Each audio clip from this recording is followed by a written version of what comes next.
জন্য লড়লেন, সমস্ত মিডিয়ার সামনে, সমস্ত মানুষের সামনে যে তার উক্তিগুলো প্রকাশ করলেন, কথাগুলো শেয়ার করলেন, এই মানুষটা কোথায়? আসসালামু আলাইকুম প্রিয় দর্শক, আশা করছি সবাই ভালো আছেন। আপনারা সবাই জানেন নিশ্চয়ই, বাংলাদেশের সরকার গঠন হয়েছে।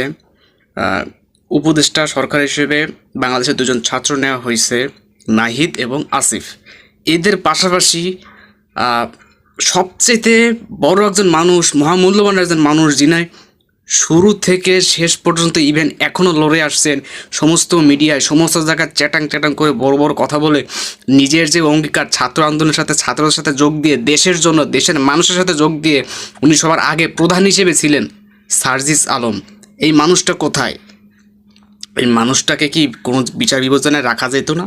এই মানুষটা যেখানে আসিফ নাহিদ যেখানে জায়গা সুযোগ পেলেন, সেখানে এই মানুষটা কোথায়? এই মানুষটা কারোর মুখে, কোনো মিডিয়ার মুখে, কোনো কারোর মুখে কোনো কথা শোনা যাচ্ছে না।